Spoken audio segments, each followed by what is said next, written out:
Bonjour à tous, aujourd'hui exercice sur les suites, assez intéressant. Donc on va considérer une suite réelle, Tn, définie donc par T0 égale à 1, et relation de récurrence, Tn plus 1, c'est racine carrée de Tn divisé par E. Voilà. On vous donne un indice parce que c'est pas évident pour démarrer. On va considérer une suite, donc Ln de Tn, ça c'est le terme général, et on va justement se ramener à ce qu'on appelle des suites arithmético-géométriques, et comme ça revenir au terme général de Tn, donc Tn en fonction de n, et étudier la convergence de cette suite Tn. Donc on est parti tout de suite. Comment peut-on démarrer?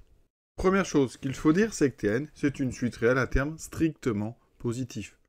Ça va être important parce qu'après on va prendre son logarithme, le logarithme de chacun de ces termes. Alors la démonstration, on ne va pas la rédiger, mais rapidement, c'est une petite récurrence. T0 est strictement positif parce qu'il est égal à 1. Ensuite, si on considère Tn strictement positif, dans ce cas-là, effectivement, la racine carrée de Tn existe et est strictement positive. On divise par le nombre E strictement positif, donc on a bien initialisation, hérédité. Donc, tous les termes donc, de cette suite sont strictement positifs. Donc, on va être amené à considérer une deuxième suite. Donc ici, on peut considérer une suite UN, pour n supérieur ou égal à 0, telle que, ou définie par, définie donc pour tout n appartenant à n par UN égale logarithme de Tn. Donc, pour l'instant, on a ça. Alors, UN égale ln de Tn, on peut transformer, ça équivaut à dire que Tn égale exponentielle de UN. Voilà, maintenant, eh bien, regardons cette suite UN. Alors, UN plus 1. Donc, pour tout n appartenant à grand N, UN plus 1, c'est donc ln de Tn plus 1. Donc, ln de racine carrée de Tn sur E. Ici, c'est le logarithme d'un quotient. Donc, on peut, si on veut, séparer en disant que c'est ln de racine de Tn moins ln de E. ln de racine carrée propriété, c'est 1 demi de ln de Tn. Moins ln de E qui vaut 1. Et ln de Tn, on reconnaît Un. Donc ici, on a 1 demi de Un moins 1. Conclusion. Eh bien, pour tout n appartenant à grand N, on a une relation de récurrence qui dit que Un plus 1 est égal à 1 demi de Un moins 1. On a une relation de récurrence. Alors, U0, on va quand même le calculer. U0, je vais le faire en haut ici. Ce qui donne ln de T0. T0 est égal à 1, ça fait ln de 1, ça donne donc 0. Donc U0 est égal à 0, et pour tout n, Un plus 1 est égal à 1 demi de Un moins 1. Donc on peut dire que la suite Un est définie par U0 égale 0, et par la relation de récurrence, Un plus 1 égale 1 demi de Un moins 1. Ça, on est dans le thème des suites arithmético-géométriques. Les suites arithmético-géométriques. Je ne vais pas vous refaire le cours, mais ce sont les suites du type, avec une relation de récurrence du type Un plus 1 égale AUN plus B. D'accord? Avec A et B qui sont deux réels. Ici, A vaut 1 demi et B est égal à moins 1. Alors, pour étudier ces suites, il y a une méthode qui est très très simple. Il faut tout d'abord résoudre une équation. Laquelle? Eh bien, ici, à la place de n plus 1 un, on remplace par x. Donc, on résout x égale 1 demi de x moins 1. C'est très simple à résoudre. Ça fait ici 1 demi de x égale moins 1, donc x égale moins 2. On a donc trouvé une solution. Ça veut dire quoi? Que moins 2 est donc égal à 1 demi de moins 2 moins 1. D'accord? Voilà. Regardez ce qu'on va faire avec ça. C'est très subtil. On écrit la relation de récurrence qui définit Un. Donc Un plus 1 égale 1 demi de Un moins 1. On réécrit ce que je viens de vous dire, que moins 2 est effectivement égal à 1 demi fois moins 2 moins 1. Et on fait la différence de ces deux choses. Donc ça fait Un plus 1 moins moins 2. Donc on obtient Un plus 1 plus 2. Et donc égal à 1 demi de Un moins moins 2. Donc 1 demi entre parenthèses Un plus 2. Moins 1 plus 1, ça fait 0. Et on obtient ceci. Et là, qu'est-ce qu'on a devant nous?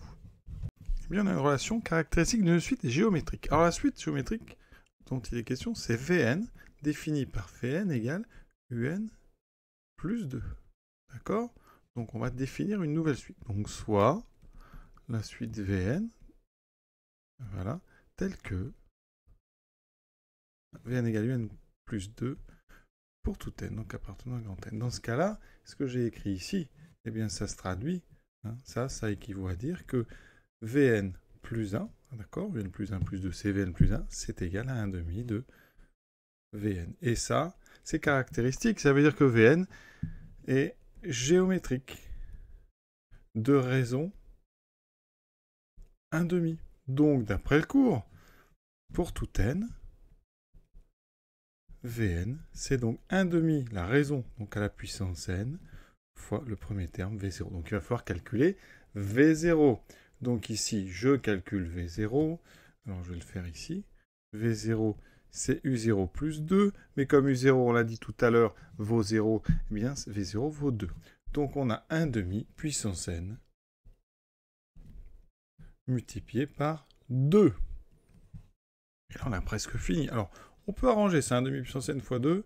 Il faut savoir que 2, eh bien, c'est donc 1 demi à la puissance moins 1. Ça veut dire qu'ici, c'est 1 demi puissance n moins 1. Voilà, on a trouvé l'expression de n en fonction de n. Avec ça, on trouve un. Donc, pour tout n appartenant à grand n, eh bien, un, vous voyez, on a dit que Vn, c'était Un plus 2, donc Un, c'est Vn moins 2. Donc, Un, c'est Vn moins 2. C'est donc 1 demi puissance n moins 1 moins 2. On a trouvé l'expression de n en fonction de n. Et maintenant, on va remettre ça pour trouver Tn. Donc, pour tout n appartenant à grand n, Tn, on l'a dit en haut, c'est l'exponentielle du n. C'est donc exponentielle de 1 demi exposant n moins 1 moins 2. On va se transformer un peu tout ça pour que ce soit plus lisible. Alors là, on a l'exponentielle d'une différence. Donc, on pourrait écrire ça sous la forme exponentielle de 1 demi puissance n moins 1 divisé par exponentielle, donc de 2. Et voici donc l'expression de Tn en fonction de n. Alors avec ça, on va pouvoir étudier la convergence de Tn sans aucun problème. Donc, on va faire tendre n vers plus l'infini. La limite. Alors, quand n tend vers plus l'infini de 1 demi exposant donc n-1, c'est évident, ça, on sait que ça existe, il n'y a pas de souci. Ça, c'est donc 0, parce qu'on a ici une suite géométrique, hein, avec une raison entre 0 et 1 strictement, donc ça tend vers 0. Donc par composition, exponentielle de 1 demi exposant n-1 va tendre vers exponentielle 0, va tendre vers 1, donc on aura Tn qui tend vers 1 sur e carré. Donc limite de Tn existe, donc en fait on va dire donc Tn converge. La suite, donc on met des parenthèses quand on parle de la suite, Tn converge, d'accord, vers donc 1 sur e carré, d'accord. On pourrait écrire comme ça, Tn tend, on n'est pas toujours obligé d'écrire avec limite, hein. Tn tend vers 1 sur e carré, quand n tend vers plus l'infini, et donc voici l'exercice terminé. Alors on va vérifier ça rapidement avec un petit programme sur Python. Et voici le programme que je vous propose, donc première ligne, hein, pour pouvoir charger l'exponentielle, les racines carrées, donc from math import all ici. Je vais faire une fonction, donc Tn, qui me donnera les termes de la suite Tn donc, en fonction de n, d'accord. Et donc ici, je pourrais rentrer T1, T2, T3, T4. Ici, au départ, donc, je vous propose en petit t de donner les termes de la suite, hein, en utilisant la relation de récurrence, d'accord, que je vais faire ici avec une boucle for. Donc t égale 1, ça c'est donc t0. Et à côté, je mets grand T, ça sera les termes qui sont donnés par la formule que j'ai trouvée en fonction de n. Vous voyez, j'ai juste remplacé ici n par 0. Et ensuite, on affiche donc à chaque fois le rang, donc n égale 0 pour le début, la valeur de t et la valeur de grand T, et ensuite une boucle qui affichera chaque terme jusqu'à la valeur de grand N qu'on choisit. Et à la fin, j'afficherai aussi la valeur de 1 sur e carré pour pouvoir comparer. Donc ici, vous voyez, je vais mettre par exemple t 10, voilà, vous voyez qu'ici j'ai donc n de 0 jusqu'à 10, à la valeur ici donnée par la relation de récurrence, la valeur donnée par la relation, le terme général qu'on a trouvé en fonction de n, vous voyez qu'à chaque fois c'est la même chose, hein, et qu'à la fin, on a la valeur de 1 sur e carré évidemment approchée, hein, et que ça correspond à ce qu'on trouve. Et si on met ici par exemple T 500. Voilà, alors il y a pas mal de travail, vous voyez, c'est quelque chose qui va tourner, il y a beaucoup de calculs, hein, et on s'aperçoit qu'à partir d'un certain moment, de toute façon, on est très proche, de plus en plus proche d'ailleurs de 0,135, 335, etc., qui est en fait une valeur approchée de 1 sur E carré. Donc, en fait, ça corrobore bien ce qu'on a trouvé, que la limite serait 1 sur E carré. Voilà, cet exercice est terminé. Retenez bien l'astuce pour pouvoir trouver la deuxième suite auxiliaire Vn, hein, ici, en cherchant la solution de x égale à x plus b. Ici, il y en a une, ici, il y en a une, c'était moins 2. Et grâce à ça, on arrive sur une suite géométrique qui nous permet d'avoir son terme général. Donc, on a le terme général de un. Donc, après, on remonte, on aura le terme général de tn. Voilà. Et la convergente, après, convergence est assez simple. Voilà. Je vous souhaite une bonne fin de journée à tous. À très bientôt.